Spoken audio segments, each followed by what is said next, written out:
Brain stroke వచ్చే ముందు mini strokes బాడీకి వస్తాయి అని అనడం అసలు నాకు ఫస్ట్ టైం తెలుసుకున్నట్లుగా అనిపిస్తుంది. ఇప్పుడు మినీ స్ట్రోక్ వచ్చిన వాళ్ళకి వార్నింగ్ లాంటిది, దీన్ని TIA అంటాం.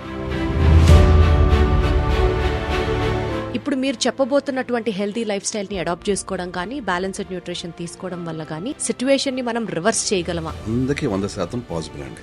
అట్ మ్యాక్స్ ఒక 3 months.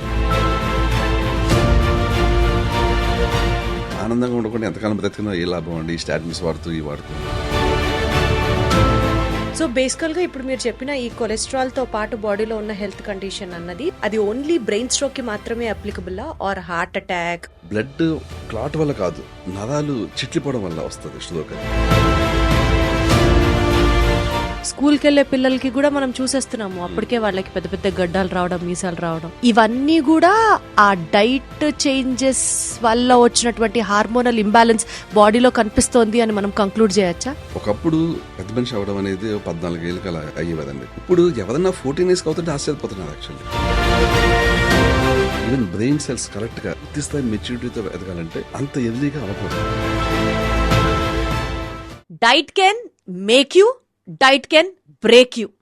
ఇది మనం తెలుసుకోవాల్సిన ఒక పాయింట్.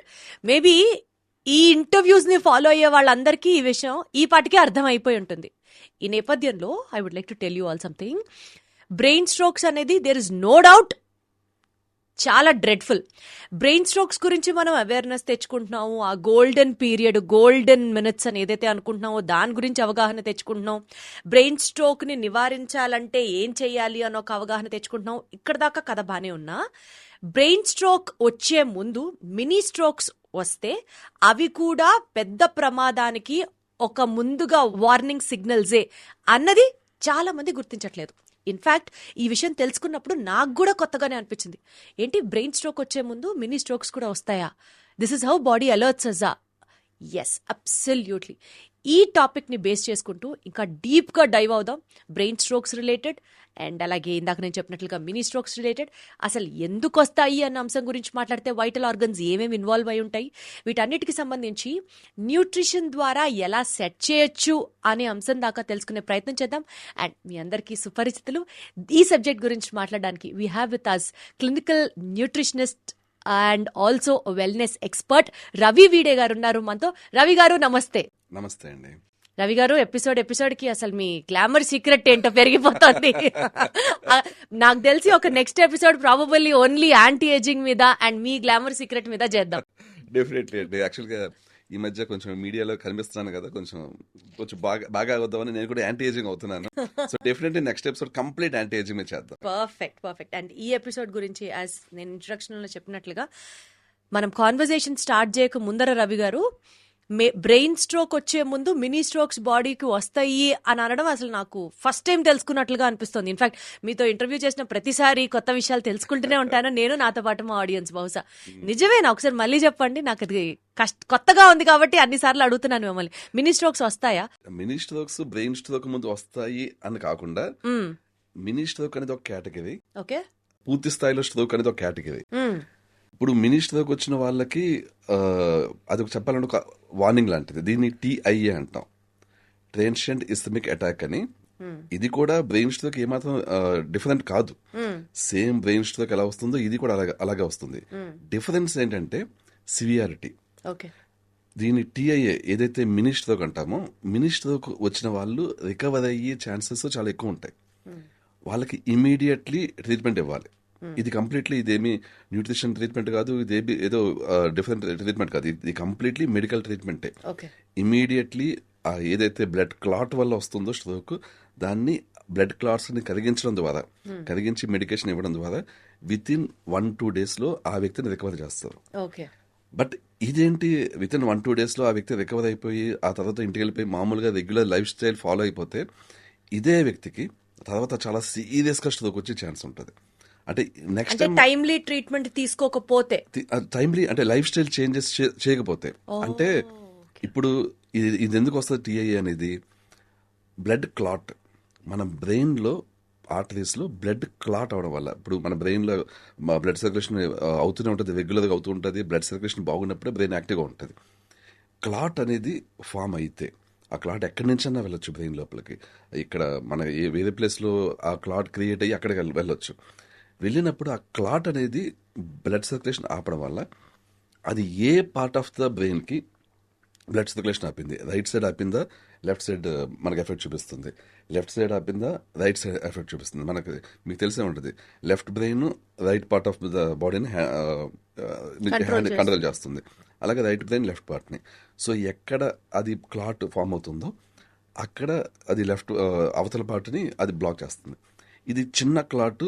ఆ క్లాట్ అయిన వెంటనే మనకి చెయ్యో కాలో యాక్చువల్గా సేమ్, ఇది నథింగ్ డిఫరెంట్ ఫ్రమ్ స్ట్రోక్. చెయ్యో కాలు ఎఫెక్ట్ అవుతుంది, పని చేయవు సడన్గా. ఇమీడియట్లీ మనం డాక్టర్ దగ్గరికి వెళ్తాం, హాస్పిటల్కి వెళ్తాం. వెళ్ళినప్పుడు వాళ్ళు ఇమీడియట్లీ గుర్తించి ఈ వ్యక్తికి మినీ స్ట్రోక్ వచ్చింది, క్లాట్ ఉంది అని చెప్పేసి ఆ క్లాట్ని కరిగిస్తారు. కరిగించిన వెంటనే విత్ ఇన్ 1 డేలోనే ఆ వ్యక్తికి చెయ్యి కానీ కాలు కానీ మళ్ళీ వచ్చేస్తాయి. ఇవి వచ్చేసాక ఆ వ్యక్తికి పేషెంట్కి మనం ముందే ఏం చేస్తారంటే డాక్టర్స్ చెప్తారు, మీకు స్ట్రోక్ మినీ స్ట్రోక్ వచ్చింది, టీఐఏ అంటాం దాన్ని, మీరు ఇప్పుడు జాగ్రత్తగా ఉండాలి అని చెప్పి బ్లడ్ థిన్నర్స్ మీద స్టాటిన్స్ మీద పెడతారు. ఇక్కడ అసలైన సమస్య స్టార్ట్ అవుతుంది. సమస్య ఏంటంటే ఇక్కడ చాలామంది ఏమనుకుంటారు, పేషెంట్ ఇంటికి వెళ్ళిపోయాడు, కంటిన్యూస్గా బ్లడ్ థిన్నర్స్ వాడుతుంటాడు, కంటిన్యూస్గా స్టాటిన్స్ వాడుతుంటాడు, యాంటీ కాగ్నిటివ్ మెడికేషన్ అంటాం, అంటే బ్లడ్ క్లాట్ అవ్వకుండా మెడికేషన్ అనమాట, అది ఇస్తారు, అవి వాడుతున్నారు. సో కాబట్టి ఇంకా మళ్ళీ స్ట్రోక్ రాదు అని డాక్టర్స్ ఆ వైద్యం ఇస్తారు. టెక్నికల్గా థియరిటికల్గా కరెక్టే, కానీ ప్రాక్టికల్గా ఏంటంటే ఆ వ్యక్తికి ఈ మెడిసిన్స్ వాడుతుంటే మళ్ళీ స్ట్రోక్ రాకుండా ఉండొచ్చేమో, కానీ ఈ మెడిసిన్స్ సైడ్ ఎఫెక్ట్స్ వల్ల ఫ్యూచర్లో ఆ వ్యక్తికి నరాల బలహీనత, ఇంకా త్వరగా ముసలితనం వచ్చేయడం, అంటే ఈ మెడిసిన్స్ రిలేటెడ్ సైడ్ ఎఫెక్ట్స్ వస్తాయి. సో ఏంటంటే టెంపరీగా ఏదైతే వైద్యం లభిస్తుందో ఈ మినీ స్ట్రోక్ వల్ల అది చాలా మంచి వైద్యం. ఆ పేషెంట్స్ని పర్మనెంట్ అవన్నీ life saving medication, life saving అవి పర్మనెంట్గా ఆ వ్యక్తి వికలాంగుడు కాకుండా ఆపివే. కానీ ఆ తర్వాత ఏదైతే లాంగ్ టర్మ్ వైద్యం ఉంటుందో అక్కడ అలోపతిక్ వైద్యం కరెక్ట్ కాదు. అక్కడ ఏంటంటే మనం డిఫరెంట్ వైద్యానికి వెళ్ళాలి. ఏంటి అంటే డాక్టర్స్ యూజువల్లీ ఫోర్సీ చేస్తారు కదండి, అంత సైడ్ ఎఫెక్ట్స్ ఉన్నాయంటే డాక్టర్స్ ప్రిస్క్రైబ్ చేయరేమో కదా. లేదు, అంటే వేరే చాయిస్ ఉండదండి. అంటే మనకి ఎలా అంటే బ్లడ్ థిన్గానే ఉండాలి అండ్ బ్లడ్ క్లాట్ కాకూడదు, ఎందుకంటే ఆ వ్యక్తికి మళ్ళీ ఇంకోసారి స్ట్రోక్ రాకూడదు. సో కంపేర్ ఇక్కడ ఎప్పుడు కూడా మన అలోపతి మెడిసిన్ ఎలా ఉంటుందంటే చిన్న డేంజరా, పెద్ద డేంజరా, లాంగ్ టర్మ్ డేంజరా, షార్ట్ టర్మ్ డేంజరా. ఇప్పుడు ఈ వ్యక్తికి స్ట్రోక్ రాకుండా ఆపాలి కాబట్టి కాంప్రమైజ్ ఉంటుంది. ఇక్కడ సైడ్ ఎఫెక్ట్స్ విషయంలో కాంప్రమైజ్. సైడ్ ఎఫెక్ట్స్ ఏముంటాయి, స్లోగా నరాలు డ్యామేజ్ అవ్వడం, స్లోగా ఆ వ్యక్తికి మజిల్స్ లాస్ అవ్వడం, ఆ వ్యక్తి ఎనర్జీ లాస్ అవ్వడం, ఫ్యాటిగ్, మూడ్ స్వింగ్స్, యాంగ్జైటీ, ఇవన్నీ వస్తాయి స్లోగా. కానీ ఆ వ్యక్తి బతికుంటాడు. సో అంటే ఒక రకంగా ఒక లాంగ్ చాలా పెద్ద ప్రాబ్లం రాకుండా చేసేది, కానీ ఏదైతే చిన్న ప్రాబ్లం అనుకుంటున్నారో అది లాంగ్ టర్మ్లో చిన్న ప్రాబ్లం కాదు, కంటిన్యూస్గా బాడీ డిటేరియరేట్ అవుతూ ఉంటుంది అలాగా. సో ఇక్కడ ఏదైతే వైద్యం ఉందో అది మనం ఎక్కువ కాలం పాటు ఫాలో అవ్వకుండా చూసుకోవాలి. సాధారణంగా డాక్టర్స్ ఏంటంటే ఒక 6 monthsకో లేకపోతే 1 yearకో ఇవన్నీ ఇస్తారు. ఆ తర్వాత కూడా చాలాసార్లు ఏంటంటే కొన్ని సందర్భాల్లో కంటిన్యూ చేస్తుంటారు వైద్యాన్ని, లేకపోతే ఆపుతుంటారు. But at least statins, blood thinners అనేవి ఇంకా లైఫ్ లాంగ్ వాడాలి అంట. అవును సార్, ఒక ఏజ్ వచ్చిన తర్వాత ఎస్పెషల్లీ పెద్దవాళ్ళకి ఈ blood thinners, especially aspirin tablet ఖచ్చితంగా డయాబెటీస్ అండ్ హైపర్ టెన్షన్ ఉన్న పేషెంట్స్ కి డాక్టర్స్ పెడతారు. అవును, as most important regime of their treatment లాగా పెట్టడం నేను చూసాను. అవునండి. ఇందులో ఎలా ఉంటుందంటే బేసిక్ లెవెల్లో ఎకోస్ప్రిన్ అని ఉంటుందండి, అంటే నథింగ్ బట్ యాస్పిరిన్. యాస్పిరిన్ ఏంటంటే దానికి డైజెస్టివ్ ఇష్యూస్ వస్తాయి కాబట్టి దాన్ని కొంచెం మాడిఫై చేసిన మెడిసిన్ ఎకోస్ప్రిన్. బేసిక్ లెవెల్లో ఎకోస్ప్రిన్ 75 mg అని ఉంటుంది. అది ఓకే, దాన్ని వాడడం వల్ల నిజానికి కొంచెం బెనిఫిట్ ఉంటుంది, లాంగ్ టర్మ్లో మరీ అంత డేంజర్స్ ఉండవు. కానీ ఇలాగ మినీ స్ట్రోక్ కానీ వచ్చిన వాళ్ళకి ఉట్టి ఎకోస్ప్రిన్ సరిపోదండి. వాళ్ళకి ఏంటంటే ఇంకా additional blood thinners and statins గ్యారంటీగా ఇస్తారు. స్టాటిన్స్ అంటే నథింగ్ బట్ కొలెస్ట్రాల్ని తగ్గించే medication. Right. But the problem ఏంటంటే స్టాటిన్ అండి. స్టాటిన్ అనేది అన్ఫార్చునేట్లీ మనకి అలోపతి మెడిసిన్లో చాలా విరివిగా, చాలా రెగ్యులర్గా వాడే మెడిసినే, కానీ ఇది నరాలని డ్యామేజ్ చేస్తుంటుంది, మనుషుల్ని అంటే చెప్పాలంటే ఏజింగ్ అయ్యేలా చేస్తుంటది. ఇది ఒక రోజులో అవ్వదు కాబట్టి తెలియదు జనాలకి. ఈ రోజు స్టాటిన్ వాడడం స్టార్ట్ చేస్తే ఒక second month, third month, fourth month తెలిసరికి మెల్లిగా మనిషి వీక్ అవుతుంటాడు. ఈ వీక్ అవడం అనేది గ్రాడ్యువల్ గా జరుగుతుంటది. అంటే బేసికల్ గా ఈ స్టాటిన్స్ కొలెస్ట్రాల్ ని తగ్గిస్తాయా? బ్యాడ్ కొలెస్ట్రాల్ ని తగ్గిస్తాయి. బ్యాడ్ కొలెస్ట్రాల్ ని తగ్గిస్తాయి అనేది concept. Bad cholesterol definition wrong actually. ఇప్పుడు చెప్తాను చూడండి, అలోపతిక్ మెడికేషన్ ఎలా ఉంటుందంటే LDL is bad cholesterol, triglycerides bad cholesterol. అయితే ఇక్కడ ఎల్డిఎల్ బ్యాడ్ కొలెస్ట్రాల్ అన్న కాన్సెప్టే wrong. LDL is not bad cholesterol. LDL ఎవరికి బ్యాడ్ కొలెస్ట్రాల్? ఎవరికైతే హార్ట్ అటాక్ వచ్చే టెండెన్సీ ఉందో, బాడీలో ఇన్ఫ్లమేషన్ ఉందో, ఇన్ఫ్లమేషన్ అంటే ఆర్టరీస్ హెల్త్ బాగోలేదు, వాళ్ళకి ఈ మధ్య బైపాస్ సర్జరీ కానీ స్టంట్ కానీ పడిందో అలాంటి వాళ్ళకి టెంపరీగా స్టాటిన్ వాడచ్చు. ఎందుకంటే అలాంటి వాళ్ళకి ఎల్డిఎల్ ఆ సందర్భంలో డేంజర్. కానీ లాంగ్ టర్మ్లో ఎల్డిఎల్ని తగ్గించేయడం అది కరెక్ట్ కాదు. ఎందుకంటే ఎల్డిఎల్ నుంచే మనకి హార్మోన్స్ తయారవుతాయి. మనకి హార్మోన్స్ అన్ని తయారయ్యేది ఎల్డిఎల్, విటమిన్ డి, వీటిని యూజ్ చేసుకుని. మరి అది బ్యాడ్ కొలెస్ట్రాల్ ఎలా అవుతుందండి? బ్యాడ్ కొలెస్ట్రాల్ కాదు. బ్యాడ్ కొలెస్ట్రాల్ ఎవరికి? నేను ఇందాక చెప్పిన ఇన్ఫ్లమేషన్ ఉన్న వాళ్ళకి. So LDL is not bad. Triglycerides bad cholesterol, అది కరెక్టే. అది అలోపతిక్లోనూ కరెక్టే, ఎందులోనూ కరెక్టే. అది ట్రైగ్లిజరైడ్స్ ఎక్కువగా ఉంటే బ్యాడ్ అది. బట్ ఎల్డిఎల్ ఎక్కువగా ఉంటే బ్యాడ్ కాదు. మనకి ఏంటంటే ఎల్డిఎల్ 100 దాటితే మనకి లిపిడ్ ప్రొఫైల్లో చూస్తే మ్యాక్సిమం లిమిట్ 100 అని ఉంటుంది. అసలు నిజానికి 100 అనేది చాలా తక్కువ. ఇప్పుడు ఎవరన్నా ఒక 20-25 ఇయర్స్ చాలా హెల్దీగా ఉన్న వ్యక్తిని తీసుకెళ్ళి మనం లిపిడ్ ప్రొఫైల్ చూస్తే 150-170 ఉంటుంది ఎల్డిఎల్. వెంటనే ఆ వ్యక్తికి స్టాటిన్ ఇచ్చేస్తామా? ఇవ్వం. ఎందుకు అది 150 ఉంది? ఆ వయసులో విపరీతమైన హార్మోన్స్ ఉంటాయి బాడీలో. టెస్టోస్టెరాన్ చాలా హై ఉంటుంది. దేని నుంచి తయారవుతుంది టెస్టోస్టెరాన్? ఎల్డిఎల్. కాబట్టి ఎక్కువ ఉంటుంది. ఆ వ్యక్తి మనం స్టాటిన్ ఇచ్చేసి నీకు ఎక్కువ ఉంది తగ్గించేసాం అనుకోండి, ఇంకా ఆ వ్యక్తికి హార్మోన్స్ తగ్గిపోతాయి. హార్మోన్స్ తగ్గినట్టు ఇంకేముంది, హార్మోన్ ఇంబ్యాలెన్స్ అన్ని స్టార్ట్ అవుతాయి. So LDL is never bad cholesterol. దాన్ని బ్యాడ్ కొలెస్ట్రాల్ కింద కన్సిడర్ చేసి స్టాటిన్ అనేది ఏదో వాడుతున్నారో అక్కడి నుంచి డౌన్ఫాల్ స్టార్ట్ అండి. ఇది ఎల్డిఎల్ తగ్గుతుంది, హార్మోన్స్ తగ్గుతాయి. హార్మోన్స్ తగ్గుతున్నాయంటే మనిషికి వీక్నెస్ వస్తుంది. అండ్ ఎల్డిఎల్ తగ్గించడం మాత్రమే కాదు స్టాటిన్ చేసే పని, నరాలని వీక్ చేస్తుందండి. హెయిర్ ఫాల్ అయిపోతుంటుంది, గ్రోత్ హార్మోన్ తగ్గిపోతుంటుంది. ఇంకా స్టాటిన్ ఎప్పుడైతే స్టార్ట్ చేస్తామో ఈ డౌన్ఫాల్ స్టార్ట్ అవుతుంది. అంటే ఒక మనిషి ఒకవేళ 50 ఏళ్ల వయసులో స్టాటిన్ స్టార్ట్ చేశాడు అనుకుందాం, ఆ వ్యక్తి ఎట్టి పరిస్థితుల్లో 90 ఏళ్ళు 100 ఏళ్ళు బతుకుతారని ఎక్స్పెక్ట్ చేయకూడదు. ఇంకా ఛాన్స్ ఉండదు. ఇంకా ఆ వ్యక్తి ఒకవేళ ఉన్నా కూడా, ఒకవేళ 70-75 ఇయర్స్ దాకా బ్రతికినా కూడా ఫ్యాటిక్ అనేది ఉంటుంది, ఇంకా నీరసం అనేది ఉంటుంది. అంటే బ్రతుకుతారు మనుషులు, బట్ ఏంటంటే ఒక రకమైన ఆనందం ఉంటుంది, నిస్సత్తువ. ఇది ఏంటంటే మనకి ఎప్పుడైతే బాడీలో ఎనర్జీ ఉండదో మనిషిలో హ్యాపీనెస్ ఉండదండి. ఎందుకంటే ఎనర్జీ ఉంటేనే మనిషి ఆనందంగా ఉంటాడు. ఇది చాలా మంది నీరసంగా ఉండి కూడా ఆనందంగా ఉంటారు అనేది ఇంకా కాన్సెప్టే లేదు.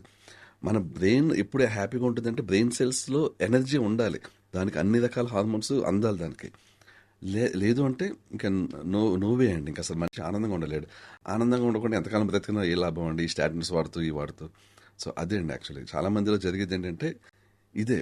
ఏం చేయాలి అంటే ఇక్కడ స్టాటిన్స్ వాటి మీద టెంపరీగా డిపెండ్ అయ్యి, అంటే ఈ రోజు వచ్చింది స్ట్రోక్, మినీ స్ట్రోక్, దాని మీద టెంపరీగా డిపెండ్ అయ్యి స్టాటిన్స్ కానీ బ్లడ్ థిన్నర్స్ కానీ లైఫ్ స్టైల్ చేంజ్ చేసుకుని, ఎందుకంటే ఇప్పుడు ఫాలో అవుతున్న లైఫ్ స్టైల్ వల్లే ఇది వచ్చింది.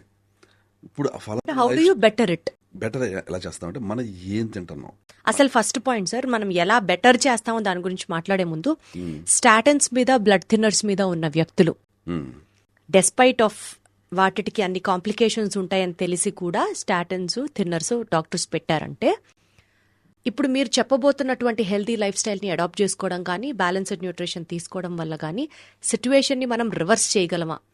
అంటే స్టాటిన్స్ మీద పెడితే ఇంకా స్టాటిన్స్ లైఫ్ లాంగ్ వాడాల్సిందే అన్న ఒక సిచ్యువేషన్ విన్నాను. ఇప్పుడు మీరు స్టాటిన్స్ వాడకుండా లైఫ్ స్టైల్ చేంజెస్ చేసి you can reverse the situation అని చెప్పబోతున్నారు. అసలు అది practically first of all possible? Will started from there. Practically 100% possible అండి. స్టాటిన్ మీద ఆధారపడాల్సిన అవసరం లేదు. నేను ఇందాక చెప్పినట్లు స్టాటిన్ మీద మనం జస్ట్ టెంపరీ అట్ మ్యాక్స్ ఒక 3 months అండి. ఈ 3 monthsలో మన లైఫ్ స్టైల్ చేంజ్ చేసుకోవాలి. అంటే ఎలా అంటే ఈ 3 monthsలో మన కంప్లీట్లీ మన డైట్ కానీ, మనం తీసుకునే సప్లిమెంట్స్ కానీ మనం చేసే వర్కౌట్స్ కానీ కంప్లీట్లీ మనల్ని స్టాటిన్ మీద డిపెండ్ కాకుండా చేస్తాయి. సో ఆ విధంగా మనం గైడ్ చేయాలి. అంటే ఇప్పుడు మా టార్గెట్ ఏంటంటే ఎవరన్నా వ్యక్తికి ఇలాంటి టీఐఏ కానీ మినీ స్ట్రోక్ కానీ స్ట్రోక్ కానీ ఈవెన్ స్ట్రోక్ వచ్చినా కూడా దానికి వేరే వైద్యం ఉంది, చెప్తాను దాని గురించి. ఇప్పుడు మినీ స్ట్రోక్ మాట్లాడుతున్నాం కదా, ఇమీడియట్లీ స్ట్రోక్ గురించి కూడా మాట్లాడతాను. సో ఇది వచ్చినప్పుడు ఏంటంటే మనం ఒక 3 monthsలో ఈ ఏదైతే మెడికేషన్ ఉందో ఆ మెడికేషన్ నుంచి బయటికి రావాలి. కంప్లీట్లీ బయటికి రావాలంటే నేను ఇందాక చెప్పినట్టు ఎకోస్ప్రిన్ ఈజ్ ఫైన్. మరి మనుషుల్ని ఎంత డ్యామేజ్ చేసేంత ఇది ఉంటుంది దానికి.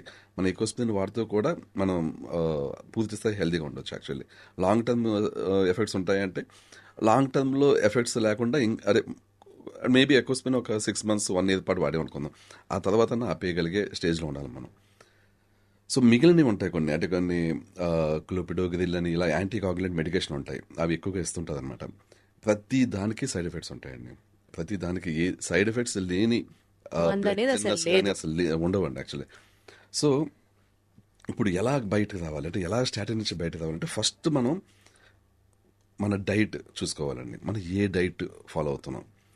మన టిపికల్ సౌత్ ఇండియన్ డైట్ అయితే అది డెఫినెట్లీ మనకి ఏ విధమైన హెల్ప్ చేయదండి. సో డైట్ అయితే చేంజ్ చేయాల్సి ఉంటుంది. మనది సాధారణంగా హై కార్బ్ డైట్ ఉంటుంది అందరిది. సో ఈ హై కార్బ్ డైట్, మనం రైస్ ఎక్కువ తింటుంటాం, ఆ రైస్లోకి కర్రీ తినడం, టేస్టీగా సాంబారు, టేస్టీగా అది అలవాటు పడిపోయాం. ఒక రకంగా చెప్పాలంటే టేస్ట్కి ఎడిక్ట్ అయిపోయాం మనం. మన సౌత్ ఇండియన్ ఫుడ్ ఆబ్వియస్లీ ఇంట్లో అద్భుతంగా టేస్టీగా వండుతుంటే తినకుండా ఎలా ఉండగల. సో టేస్ట్కి ఎడిక్ట్ అయిపోయాం. కానీ ఇదే టేస్ట్ని ఈ కార్బ్ ద్వారా కాకుండా మనం ప్రోటీన్ ద్వారా వచ్చేలా చేసుకుంటే, అంటే నాన్ వెజ్ ప్రోటీన్ ద్వారా కొంచెం తెలివిగా చేసుకుంటే, అంటే పూర్తి స్థాయిలో కారం వేయకుండా దాన్ని కూడా, అంటే దానికి మనకేంటంటే మెలకువలు తెలియాలన్నమాట. ఆ మెలకువలు తెలుసుకుని ఆ విధంగా మనం నాన్ వెజ్ ప్రోటీన్ ద్వారా ఎక్కువ ఇవి అంటే సరైన రేషియోలు, అంటే మనకి అంటే మళ్ళీ not only for non vegetarians కి కూడా ప్లాంట్ ప్రోటీన్స్ దగ్గర నుంచి మిల్క్ ప్రోటీన్స్ దగ్గర నుంచి you have to plan it that way. యాక్చువల్గా ఏంటంటే ఇక్కడ దీని గురించి మళ్ళీ నేను మాట్లాడతానంటే మనకు అన్ని లింక్ వెళ్ళిపోతున్నాయి సబ్జెక్టులు. ఎందుకంటే వెజిటేరియన్స్ దగ్గర చాలా లిమిటేషన్స్ ఉన్నాయి, అది ఎలాగో కూడా చెప్తాను మీకు. అంటే first of all non veg గురించి అయితే చెప్తాను, ఎందుకంటే పూర్తి స్థాయి హెల్దీ డైట్, హెల్దీ రికవరీ అనేది నాన్ వెజ్లోనే అవుతుందండి. But at the same time చాలా మంది నాన్ వెజ్ అనేది ఇన్ఫ్లమేషన్ కదా అంటారు. కానీ నాన్ వెజ్ లో ఎక్కువ ఫ్యాట్ ఉంది కదండి, అంతే అంటారు కదా. Animal fats are still more dangerous కదా. నాన్ వెజిటేరియన్స్ తినే వాళ్ళకి యూజువల్ గా ట్రైగ్లిసరైడ్స్, ఎల్డిఎల్స్ ఎక్కువ ఉంటాయి అని అనేస్తారు కదా డాక్టర్లు. అది ఇప్పుడు నాన్ వెజ్ ని మనం సరిగ్గా డైజెస్ట్ చేసుకోనప్పుడు, నాన్ వెజ్ ఇందాక మీరు అన్నట్లు మెలకువలు తెలియనప్పుడు మనం ఒకటి ఏంటంటే నాన్ వెజ్ ని ఎలా వండాలి, ఇంకొకటి మన డైజెషన్ ఎలా ఉంది. ఈ రెండు కూడా చాలా ఇంపార్టెంట్ అండి. ఒకటేమో ఏం లేదు, సేమ్ నాన్ వెజ్ పచ్చిమిర్చి కానీ, ఎండిమిర్చి కానీ, కారం కానీ, మిరియాలు కానీ, చింతపండు కానీ వేస్తే ఇట్ ఇంక్రీజెస్ ఇన్ఫ్లమేషన్, అంటే అది మన బాడీకి నష్టం చేస్తుంది. ఇవి లేకుండా జాగ్రత్తగా టేస్టీగా ఉండేలాగా సాధ్యమే, ఉండొచ్చు, అసలు వండలేమని కాదు, వండితే ఈ నాన్ వెజ్ మెడిసిన్ లా పనిచేస్తుంది. బాడీలోకి వెళ్ళక ఎగ్జాక్ట్లీ మెడిసిన్ లా పనిచేస్తుంది. కానీ అసలు నూనె, ఉప్పు, కారం లేకపోతే నాన్ వెజ్ తినలేరంటారు కదా. ఉప్పు, నూనె ఉంటుంది, అల్లం వెల్లుల్లి పేస్ట్, నిమ్మకాయ, ఇంకా ఇతర మన మసాలాలు అన్నీ ఉంటాయి. కారం ఉండదు. ఇప్పుడు మెయిన్లీ కారం, మిరియాలు, చింతపండు, ఇవి మెయిన్లీ ఉండవు అనమాట. ఇవి లేకుండా చేయొచ్చా అంటే చేయొచ్చండి. మనకి ఏంటంటే ఏది అంటే ఫర్ ఎగ్జాంపుల్ ఫిష్ ఉన్నాయనుకోండి, కొన్ని రకాల ఫిష్లు చాలా టేస్టీగా ఉంటాయి, వాటికి కారం వేయక్కర్లేదు, ఏం వేయక్కర్లేదు, ఫుల్ చాలా చాలా కమ్మగా ఉంటాయి అనమాట. ఒక ఎగ్జాంపుల్ ఫిష్ రూప్చంద్ అనే ఫిష్ ఉంటుంది, అది చాలా టేస్టీగా ఉంటుంది. దాన్ని మనం వితౌట్ కారం మంచి టేస్ట్ తీసుకురావచ్చు దాంట్లోంచి. అలాగే ప్రాన్స్ అండి, మనకి రొయ్యలు వండినప్పుడు వితౌట్ ఇవి మనం చాలా టేస్టీగా వండుకోవచ్చు వాటిని. చికెన్, మటన్, వీటిని కూడా టేస్టీగా ఉండవచ్చు. అంటే కొన్ని సందర్భాలు ఏంటంటే చికెన్, మటన్ లాంటివి 100% టేస్ట్ రావు. మనం అద్భుతమైన కారాలు వేసి వండితే వచ్చే టేస్ట్ రావు. బట్ స్టిల్ రోజు ఈ డైట్ మీద ఉండక్కర్లేదు. మనం ఏంటంటే ఒకరోజు ఈ డైట్ మీద ఉంటే నెక్స్ట్ డే మన ఇష్టం వచ్చిన తిన్నాం. అవును సార్, యాక్చువల్లీ మనం ఫస్ట్ ఎపిసోడ్ లో చేసినప్పుడే డైట్ అంతా స్ట్రిక్ట్ గా హార్ష్ గా ఉండాల్సిన అవసరం లేదు, కొంత ఫ్లెక్సిబిలిటీ తీసుకోవచ్చు. అంటే ఈ రోజు నా ఇష్టం వచ్చిన టేస్ట్ ప్రకారం తిన్నాను, నెక్స్ట్ డే ఈ డైట్ ప్రకారం తిన్నాను. ఏమవుతుంది, ఈ డైట్ నెక్స్ట్ డే ఎప్పుడైతే మనం డైట్ ప్రకారం తిన్నామో అది మెడిసిన్ అవుతుంది. సో అంతకు ముందు రోజు ఒకవేళ ఏదన్నా మనకి డ్యామేజ్ కలిగి ఇలాగ వచ్చినా కూడా బాడీ లోపలికి నెక్స్ట్ డే మెడిసిన్ అవుతుంది కాబట్టి క్యూర్ బ్యాలెన్స్ అయిపోతుంది. సో వీక్లీ 2 days కానీ 3 days కానీ డైట్ చేసినా మనం we will be completely safe అండి. అంటే మనం ఏంటంటే అదే చెప్పేది బేసికల్గా ఏంటంటే కంప్లీట్లీ నోరు కొట్టుకోకర్లేదు, కానీ రోజు అద్భుతమైన 100% టేస్ట్ కూడా మనం ఎక్స్పెక్ట్ చేయకూడదు. అది ఆల్మోస్ట్ లైక్ ఎడిక్షన్ అయిపోతుంది. సో ఒక రోజు మనం డైట్ ఫాలో అయితే, ఒక రోజు వితౌట్ డైట్ మా నార్మల్ ఫుడ్ అంటే టేస్టీగా తిన్నామంటే it will be like you know it will save our life. అంటే ఏ విధమైన బాడీలో డ్యామేజ్ జరగకుండా, కొలెస్ట్రాల్ కరెక్ట్ లెవెల్లో ఉండేలాగా, ట్రైగ్లిసరైడ్స్ తక్కువ ఉండేలాగా ఇది చేస్తుంటుంది అనమాట. సో మనం స్ట్రోక్ వచ్చినప్పుడు, మనం స్ట్రోక్ గురించి మాట్లాడుకుంటున్నాం కాబట్టి మినీ స్ట్రోక్ కానీ ఈవెన్ స్ట్రోక్ కానీ వచ్చినప్పుడు ఫస్ట్ మనం చేంజ్ చేయాల్సింది డైట్ అండి. సో స్ట్రోక్ వచ్చిన కొత్తలో ఈ డైట్ డెఫినెట్లీ ఒక 3 months కంటిన్యూస్గా వాడాల్సి ఉంటుంది. ఆ తర్వాత ఆల్టర్నేటివ్ డేస్, ఆ తర్వాత అలా 2 days ఒకసారి అలా వాడాల్సి ఉంటుంది. ఈ డైట్తో పాటు ఇంకొక రెండింటి మీద డెఫినెట్లీ కాన్సన్ట్రేట్ చేయాలి. అదేంటంటే వర్కౌట్స్ అండ్ సప్లిమెంట్స్ అండి. వర్కౌట్స్ అనేవి ఇంకా కంపల్సరీ. ఇంకా వర్కౌట్స్ అనేది బై డిఫాల్ట్ ఒక మనిషి అన్న ఒక జీవి వర్కౌట్స్ అనేది చేయాల్సిందే. అది లేకుండా, ఎందుకంటే వర్కౌట్స్ అనేది ఫ్రీ మెడిసిన్ అండి. ఇంకా రోజు 1 గంట సేపు వర్కౌట్స్ అనేవి చేయకపోతే ఆ మనిషి ఆ ఫ్రీ మెడిసిన్ మిస్ అవుతున్నట్లు. మీరు ఫస్ట్ ఎపిసోడ్ లో చెప్పినట్లుగా కార్డియో ఒక రోజు, వెయిట్స్ ఒక రోజు, ఎస్పెషల్లీ వెయిట్స్. ఒట్టి కార్డియో చేస్తే పనికిరాదు, ఒట్టి వెయిట్స్ చేసినా పనికిరాదు. ఎగ్జాక్ట్లీ, రెండు ఉండాలి. వెయిట్స్ అండ్ కార్డియో అండి. సో రెండు ఉండాలి. కార్డియో చేయాలి, వెయిట్ రెసిస్టెన్స్ ట్రైనింగ్ చేయాలి, అంటే వెయిట్స్ లిఫ్ట్ చేయాలి. ఈ రెండు చేసినప్పుడే మనిషి పూర్తి స్థాయి హెల్తీగా ఉంటుంది. సో అదొకటి. సెకండ్ అదొకటి చేయాలి. అది చేసినప్పుడు కొంచెం జాగ్రత్తగా ఉండాలి. అంటే ఏంటంటే స్ట్రోక్ వచ్చిన వెంటనే డింగ్మని మనం వెయిట్ చేయలేదు, వెయిట్స్ ఎత్తేదనుకోండి, అది మళ్ళీ లేనిపోని ఆ జిమ్ ట్రైనర్ కూడా పాపం స్ట్రోక్ వస్తుంది. సో కొంచెం టైం గ్యాప్ ఇచ్చి మెల్లిగా తక్కువ వెయిట్స్ నుంచి మెల్లిగా పెంచుకుంటూ వెళ్ళాలండి. సో అది సెకండ్. ఇది మూడోది ఏంటంటే సప్లిమెంట్స్ అండి. సప్లిమెంట్స్ అనేది చాలా చాలా ఇంపార్టెంట్, ఎస్పెషల్లీ స్ట్రోక్ వచ్చిన తర్వాత. స్ట్రోక్ అనేది ఏం చేస్తుందంటే నరాలని డ్యామేజ్ చేస్తుంది. ఎందుకంటే బ్లడ్ క్లాట్ అవ్వడం వల్ల బ్రెయిన్లో కొన్ని నరాలకి, ఒక పార్ట్ ఆఫ్ ద బ్రెయిన్కి బ్లడ్ సర్క్యులేషన్ ఆగిపోతుంది. ఆగిపోయాక మనం ఎంత రికవరీ చేసినప్పటికీ నరాలు కొంత డ్యామేజ్ అయి ఉంటాయి. వీటిని మనం ఫిక్స్ చేయాలి. నరాలను ఫిక్స్ చేయాలంటే నరాలని మళ్ళీ రీక్రియేట్ చేసే సప్లిమెంట్స్ ఉన్నాయి. మనకి అలోపతిలో దీనికి సొల్యూషన్ లేదు. అలోపతిలో కూడా నరాలని మళ్ళీ రీబిల్డ్ చేసే మెడిసిన్స్ లేవు. ఈవెన్ మనకి చాలా పాపులర్ న్యూరాలజిస్టులు కూడా సప్లిమెంట్సే ఇస్తున్నారు. ఇప్పుడు చాలా మంది ఏంటంటే తెలుసుకున్నారు, ఇప్పుడు ఏదైతే ఒరిజినల్ గా అలోపతిక్ మెడిసిన్ లో ఉండేదో సొల్యూషన్, అంటే ఎవరికైనా సరే నరాల ఇష్యూ ఉంటే ఇంకా పెరిగేలా ఉన్నాయి మెడికేషన్. ఇప్పుడు కూడా చాలా మంది అదే ఇస్తుంటారు. అంటే ఏంటంటే నరాల ఇష్యూలలో ఎవరైనా బాధపడుతుంటే వాళ్ళ నరాలని డిమ్ చేస్తుంది, అంటే ఇంకా చచ్చుబడిపోయేలా చేస్తుంటుంది అనమాట. సో దాంతో ఏమవుతుందంటే నిద్ర వస్తున్నట్లుండి వాళ్ళకి ఆ నరాల వల్ల వాళ్ళు ఏదైతే బాధపడుతున్నారో ఆ బాధ తెలియదు అనమాట. అది అలోపతిక్ వైద్యం యాక్చువల్ చేసే పని. కానీ ఇప్పుడు చాలామంది అలోపతిక్ డాక్టర్స్ కూడా ఆ రూట్లో వెళ్లకుండా ఈ సప్లిమెంట్స్ ఇస్తున్నారు. ఈ సప్లిమెంట్స్ ఏం చేస్తాయి, నరాలని ఏదైతే డ్యామేజ్ అయినాయో మళ్ళీ రీక్రియేట్ చేస్తుంటాయి, నరాలని రీబిల్డ్ చేస్తుంటాయి. ఇది స్లో ప్రాసెస్. ఎందుకంటే 1 monthలో ఒక నరం ఒక 1 inch మాత్రమే రీప్రొడ్యూస్ అవుతుంది, అంటే మళ్ళీ ఒక క్రియేట్ అవుతుంది అనమాట. సో అంటే ఒకవేళ ఒక 1 feet కానీ నరం పెరగాలంటే, రీబిల్డ్ అవ్వాలంటే it takes almost 1 year. So నరాలు రిపేర్ అనేది time taking, but still at least ఆ ఛాన్స్ ఉంది. ఇప్పుడు ఒకప్పుడు ఇలాంటి సప్లిమెంట్స్ ఉండేవి కాదు. అంటే ఆ నరాల రీబిల్డింగ్ కోసం లేదా స్ట్రోక్ వచ్చినప్పుడు జరిగిన డ్యామేజ్ ని తిరిగి మళ్ళీ బెటర్ చేయడం కోసం ఈ సప్లిమెంట్స్ హెల్ప్ అవుతాయి తప్ప మళ్ళీ స్ట్రోక్ రాకుండా ఉండడానికి ప్రివెంట్ చేయదు. మళ్ళీ స్ట్రోక్ రాకుండా ఉండడానికి ప్రివెంట్ చేయదు. సప్లిమెంట్స్ దేనికోసం, జరిగిన డ్యామేజ్ కంట్రోల్ చేయడం కోసం. నరాలన్నీ రిపేర్ చేసే సప్లిమెంట్స్ జరిగిన డ్యామేజ్ ని కంట్రోల్ చేస్తుంటాయండి. అలాగే మిగిలినది అంటే మళ్ళీ ఇంకోసారి డ్యామేజ్ రాకుండా ఉండాలంటే వాటికి కూడా సప్లిమెంట్స్ ఉన్నాయి. కానీ అన్నిటికీ సప్లిమెంట్స్ వాడడం బదులు ఈ డైట్ అండ్ వర్కౌట్స్ మీద ఫోకస్ చేస్తే మళ్ళీ ఇంకొకసారి స్ట్రోక్ రావడం అనేది జరగదు. ఇంకా గాట్ ఇట్ సార్. అసలు మెయిన్ గా ఈ స్ట్రోక్ రావడానికి కారణం ఇందాక మనం డిస్కస్ చేసినట్లు కొలెస్ట్రాల్ ఏనా? ఇప్పుడు స్ట్రోక్ అనేది ఇందాక నేను చెప్పినట్టు మినీ స్ట్రోక్ ఒకటి. మినీ స్ట్రోక్ అంటే బ్లడ్ క్లాట్ ఫామ్ అవడం వల్ల, బ్లడ్ క్లాట్ ఫామ్ అవడం అనేది కొలెస్ట్రాల్ సాధారణంగా చాలా సందర్భాల్లో కొలెస్ట్రాల్ వల్లే అవుతుందండి.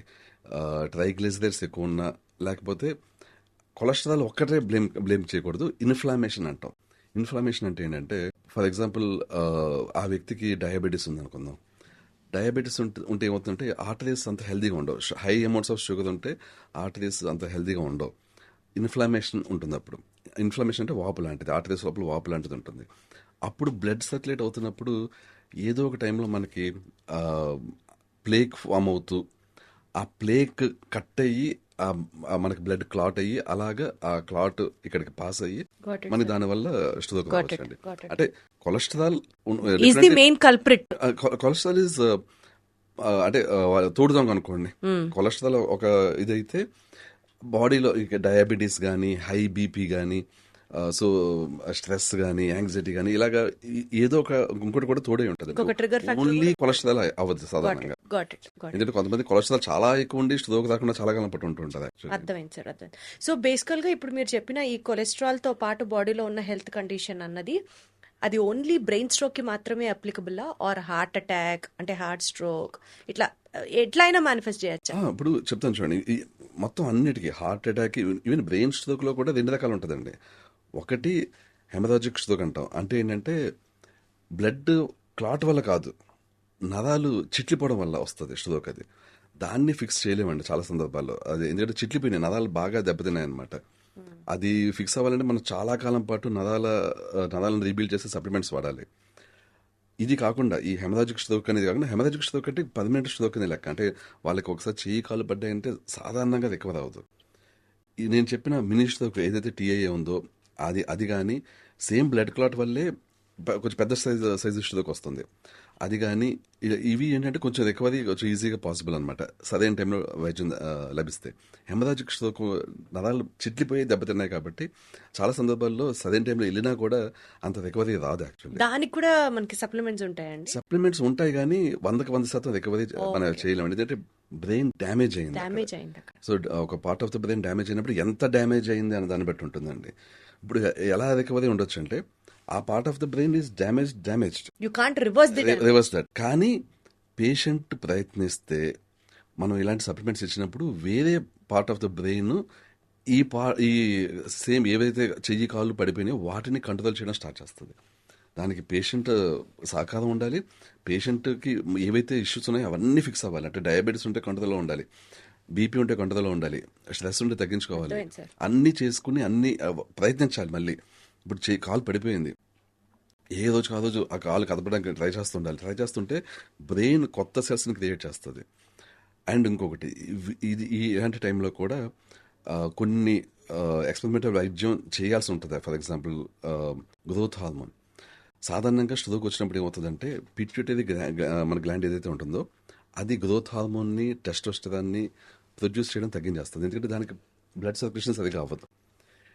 దీన్ని అలోపతి డాక్టర్స్ యాక్చువల్గా కంప్లీట్లీ నెగ్లెక్ట్ చేస్తారు. అసలు అంటే స్ట్రోక్ వచ్చిన వాళ్ళలో ఎంత గ్రోత్ హార్మోన్ ప్రొడ్యూస్ అవుతుంది, వాళ్ళది ఎంత ఉంది, ఎంత టెస్టోస్టెరాన్ ప్రొడ్యూస్ అవుతుంది, అయితే ఫిమేల్స్ విషయంలో అయితే ఎంత ఈస్ట్రోజన్ ప్రొడ్యూస్ అవుతుంది, ఇవన్నీ చెక్ చేయాలి.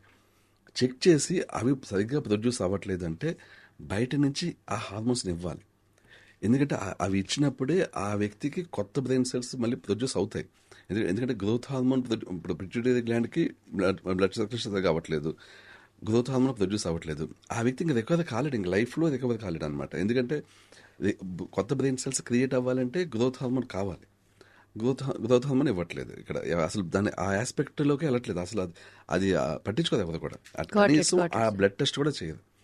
కానీ అది చేసి ఓకే గ్రోత్ హార్మోన్ తగ్గిపోయింది, సో ఈ వ్యక్తికి గ్రోత్ హార్మోన్ ఇస్తే ఆ వ్యక్తి అప్పటి నుంచి రికవరీ స్టార్ట్ అవుతుందండి. సో హెమరాజిక్ స్ట్రోక్ అంటే బ్రెయిన్లో ఒక పార్ట్ డ్యామేజ్ అయినా కూడా రికవరీ ఉంటుంది. అంటే బిలో 18 years అయితే గ్రోత్ హార్మోన్ అని అనుకోవాలి. పెద్దవాళ్ళకి కూడా గ్రోత్ హార్మోన్స్ డిఫర్ అవుతూ ఉంటాయా? ఇప్పుడు బేసికల్గా ఏంటంటే మనిషి పుట్టినప్పటి నుంచి చనిపోయిన వరకు గ్రోత్ హార్మోన్ అనేది ప్రొడ్యూస్ అవుతూనే ఉంటుందండి. 20 years లోపల huge amounts of growth hormone produce అవుతుంది. ఎందుకంటే ఆ టైంలో మనిషి ఎదుగుతాడు, మనిషి కొత్త సెల్స్ క్రియేట్ అవుతుంది, మనిషి హైట్ ఎదుగుతుంటారు, ఇంకా వెడల్పు, బాడీలో పార్ట్స్ అన్ని కరెక్ట్. కాబట్టి అన్ని సెల్స్ కొత్త క్రియేట్ అవుతున్నాయి కాబట్టి ఎక్కువ గ్రోత్ హార్మోన్ అవసరం ఆ టైంలో ప్రొడ్యూస్ అవుతుంది. 20 years నుంచి గ్రోత్ హార్మోన్ తగ్గుతూనే వస్తుంది. కానీ ఎంత తగ్గుతుంది అనే దాన్ని బట్టి అంత త్వరగా మనం వీక్ అవుతుంటాం. అంటే అచ్చా ఇప్పుడు మనం రెగ్యులర్గా 20 years నుంచి కూడా వర్కౌట్స్ చేస్తున్నాం అనుకోండి, గ్రోత్ హార్మోన్ తగ్గకుండా ఉండాలంటే రెసిస్టెన్స్ ట్రైనింగ్ మెయిన్ అండి. అది చేస్తున్నప్పుడు గ్రోత్ హార్మోన్ చాలా స్లోగా తగ్గుతుంది. తగ్గడం అనేది గ్యారంటీ, కానీ స్లోగా తగ్గుతుంది. రేట్ ఆఫ్ తగ్గడం దాని మీద మన హెల్త్ ఆధారపడుతుంది అనమాట. ఉంటుంది. వండర్ఫుల్, ఇది ఇంకొక కొత్త పాయింట్. 20s లో ఉన్న ఎనర్జీ 30s లో ఉండాలంటే మన గ్రోత్ హార్మోన్ అదే అమౌంట్ లో ఉండాలన్నమాట. Absolutely sir, fine important.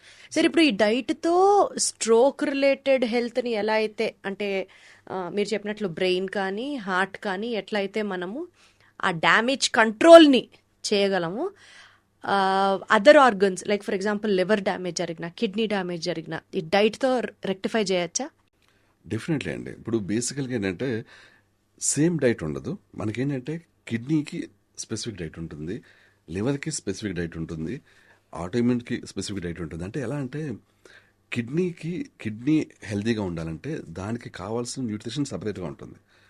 మనం సింపుల్గా కిడ్నీకి ఏవైతే మనకి న్యూట్రిషన్ కావాలో అవి ఉన్న ఆహార పదార్థాలు మాత్రమే తీసుకుంటే కిడ్నీ చాలా ఫాస్ట్గా హీల్ అవుతుందండి. ఓకే.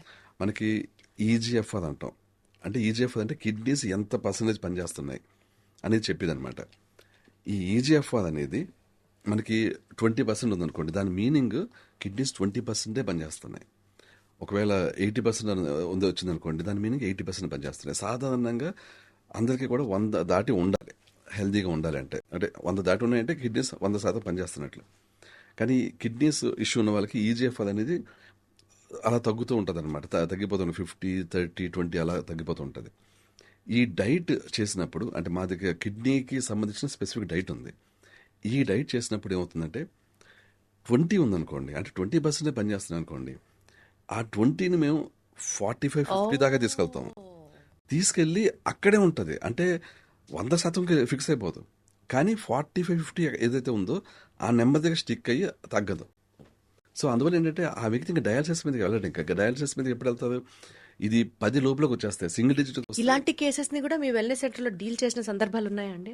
ఇలాంటి కేసులు 100% సక్సెస్ రేట్ అండి. ఎందుకంటే సింగిల్ డిజిట్ మీద ఉన్న వాళ్ళని కాదు, డయాలసిస్ మీద ఉన్న వాళ్ళని మేము ఫిక్స్ చేయలేం. అది సాధ్యం కాదు. 15 అన్న ఉందనుకోండి ఈజీఎఫ్ఆర్, వాళ్ళు మేము ఇంకా ఫుల్ రికవరీ చేస్తాం. వాళ్ళు మళ్ళీ డయాలసిస్ మీదకి వెళ్ళరు. ఇంకా అంటే ఒక పర్టికులర్ అంటే కొంచెం అన్నా కిడ్నీస్ పని చేయాలి. ఇప్పుడు కిడ్నీస్ చేయట్లేదు అంటే మేమేం చేయలేము ఇంకా, దేవుళ్ళం కాదు కదా. అదే ఎగ్జాక్ట్లీ. సో ఈజీఎఫ్ఆర్ 20 నుంచి ఇప్పుడు దాకా మాకు 20 పైన ఈజీఎఫ్ఆర్ అని ప్రతి ఒక్కరిని మేము సేవ్ చేసామండి. సరే, అసలు ఈ స్ట్రోక్ నుంచి ఆర్గన్ ఫెయిల్యూర్స్ కూడా కాదు, ఆ ఆర్గన్స్ రిలేటెడ్ సమస్యలు వచ్చినప్పుడు డైట్తో మీరు ఫిక్స్ చేశాము అని ఎంత కాన్ఫిడెంట్గా అయితే చెప్తున్నారో, డైట్ యొక్క ఇంపార్టెన్స్ గురించి మాట్లాడితే సార్, ఇవాళ రేపటి రోజుల్లో ఎర్లీగా ఆడపిల్లలు అయితే మెచ్యూర్ అయిపోవడం దగ్గర నుంచి, అబ్బాయిల్లో అయితే ఆ ప్యూబర్టీ క్యారెక్టర్స్, మీసాలు, గడ్డాలు, స్కూల్కి వెళ్ళే పిల్లలకి కూడా మనం చూసేస్తున్నాము, అప్పటికే వాళ్ళకి పెద్ద పెద్ద గడ్డాలు రావడం, మీసాలు రావడం, ఏంటో పెద్దవాళ్లలాగా. ఇవన్నీ కూడా ఆ డైట్ చేంజెస్ వల్ల వచ్చినటువంటి హార్మోనల్ ఇంబ్యాలెన్స్ బాడీలో కనిపిస్తోంది అని మనం కంక్లూడ్ చేయొచ్చా? ఎగ్జాక్ట్లీ అండి. ఇప్పుడు టోటల్ జనరేషన్ ఒక షిఫ్ట్ అయిపోయిందండి. ఒకప్పుడు పెద్ద మనిషి అవ్వడం అనేది 14 ఏళ్ళకి అలా అయ్యేదండి. ఎప్పుడో కాదు, అంటే మా తరం, అంటే ఇప్పుడు నాకు 48, మేము టీనేజ్లో ఉన్నప్పుడు మేము అదే చూసేవాళ్ళం. ఎవరన్నా అయితే 13, 14, అంతకంటే ముందు అయితే ఎంత ముందు అయిపోయిందని చెప్పేసి చాలా ఆశ్చర్యపోయేవారు. ఇప్పుడు ఎవరన్నా 14 years అవుతుంటే ఆశ్చర్యపోతున్నారు యాక్చువల్లీ. అది ఏంటంటే జనరేషన్ షిఫ్ట్ అయిపోయింది. ఆ నెంబర్ చేంజ్ అయిపోయింది. 9 years, 10 years అవుతున్నారు యాక్చువల్లీ. దానివల్ల ప్రాబ్లం ఏంటంటే 9 years, 10 years అయిన వాళ్ళకి అక్కడతోటి ఇంకా ఎదుగుదల ఆగిపోతుంది. ఈస్ట్రోజన్ ఎక్కువైపోయేసరికి కరెక్ట్గా ఉండట్లేదు. ఇప్పుడు వాళ్ళ బ్రెయిన్ ఎదుగుదల కానీ, ఎదుగుదల అంటే ఓన్లీ ఫిజికల్గా ఎదగడం కాదు, ఈవెన్ బ్రెయిన్ సెల్స్ కరెక్ట్గా పూర్తి స్థాయి మెచ్యూరిటీతో ఎదగాలంటే మనకి అంత ఎర్లీగా అవ్వకూడదు. మెచ్యూరిటీ అనేది అంత త్వరగా రాకూడదు యాక్చువల్లీ. బట్ అలా జరుగుతుంది. ఇది one of the main reason ఏంటంటే, మా జనరేషన్లో ఉన్నప్పుడు అసలు ఈ టీవీలు కాదు, ఇది మొబైల్స్ ఇవన్నీ లేకపోవడం వల్ల గేమ్స్ అంటే అవుట్డోర్ గేమ్సే, బయటికి వెళ్ళి ఆడుకోవడమే. క్రికెట్, మగవాళ్ళు అయితే క్రికెట్ ఆడుకునే వాళ్ళం, ఆడపిల్లలు అంటే వాళ్ళకు కూడా బయట గేమ్స్ ఉండేవి. కానీ ఇప్పుడు కంప్లీట్లీ గేమ్స్ అంటే వీడియో గేమ్స్ అంటే మొబైల్ గేమ్స్. దానివల్ల ఫిజికల్ యాక్టివిటీ అనేది లేదు. ఈ ఫిజికల్ యాక్టివిటీ లేకపోవడం వల్ల ఇప్పుడు అప్పట్లో న్యూట్రిషన్ సరిగా ఉండేది కాదు, అంటే ఏదో తినేవాళ్ళం కానీ ఇప్పుడు ఏంటంటే బాగా అవేర్నెస్ కూడా వచ్చింది జనాల్లో ఇప్పుడు. కానీ అయినప్పటికీ ఇప్పుడు ఫిజికల్ యాక్టివిటీ లేకపోవడం వల్ల పూర్తి స్థాయిలో హెల్తీగా అయితే అవ్వట్లేదండి. ఇప్పుడు కొంచెం వయసుకి ముందే ఇది రావడం, చిన్న పిల్లల్లోనే యాంగ్జైటీ, డిప్రెషన్, మనం సూసైడ్ కూడా చూస్తున్నాం. యాక్చువల్లీ 8th క్లాస్ పిల్లోడు లేకపోతే 10th క్లాస్ పిల్లోడు ఎగ్జామ్లో ఫెయిల్ అయిన సూసైడ్ చేసుకున్నదని, ఇలాంటివి అప్పట్లో ఉండేవి కాదండి అసలు. చిన్నపిల్లల్లో సూసైడ్ అంటే హాస్యాస్పదం ఆ జనరేషన్లో. ఈ జనరేషన్లో చాలా క్యాజువల్ అయిపోయింది. చిన్నపిల్లల్లో డిప్రెషన్లు ఇవన్నీ మేము డైరెక్ట్గా చూస్తున్నాం, పేషెంట్స్ వస్తున్నారు. ఇలాంటి వాళ్ళు కూడా మీ దగ్గరికి పేషెంట్స్ వస్తారా సార్? 17 ఏళ్ల పిల్లలు డిప్రెషన్తో వస్తుంటారు మా దగ్గరికి. డిప్రెషన్ ని కూడా డైట్ తో ఫిక్స్ చేయొచ్చా? ఎస్, ఎగ్జాక్ట్లీ అండి. డైట్ అండ్ వర్కౌట్స్ తోటి, సప్లిమెంట్స్ తోటి ఫిక్స్ చేయొచ్చు. సప్లిమెంట్స్ కూడా ఒక మేజర్ రోల్ ప్లే చేస్తాను, ఎందుకంటే depression is related to nerves. నరాలు వీక్ అయితేనే డిప్రెషన్ వస్తుందండి. వితౌట్ నరాల వీక్నెస్ లేకుండా డిప్రెషన్ అనేది రాదు. సో నరాలని బలంగా చేసే సప్లిమెంట్స్ డిప్రెషన్ వచ్చిన వాళ్ళకి ఇవ్వాలి, along with diet and life style changes అండి. సార్ బేసికల్ గా ఏ సప్లిమెంట్స్ ఇస్తారు, ఏ నరాల ప్రాబ్లమ్ ని అడ్రస్ చేస్తూ ఏ మెడిసిన్ ఇస్తారు అని నేను మిమ్మల్ని అడగకూడదు. సో ఆడియన్స్ కి చెప్పేది ఒకటే, మీకు ఏ డైట్ రిలేటెడ్ ఇష్యూ వల్ల ప్రాబ్లం ఫేస్ చేస్తున్నా సరే, it is one stop solution. Doctor Ravi వీరే గారి వెల్నెస్ సెంటర్కి విజిట్ చేయాలి, ఆయన ఒక ఎక్స్పర్ట్ అడ్వైజ్ని తీసుకోవాలి. కానీ సార్ ఇందాక మనం మాట్లాడుకున్నట్లుగా ఇవాళ ఎపిసోడ్లో ఇంట్రెస్టింగ్ పాయింట్స్ మనం ఎన్నో మాట్లాడాము. వీటన్నిటితో పాటు మా ఆడియన్స్తో పాటు నేను కూడా చాలా ఈగర్గా వెయిట్ చేస్తూ మన నెక్స్ట్ ఎపిసోడ్ కోసం ఎప్పుడా షూటింగ్ అని వెయిట్ చేస్తా, because it is all related about anti ageing కాబట్టి. So we would love to get connected very soon, as soon as possible. Sure, then definitely. Thank you so much అండి. Thank you, Andy.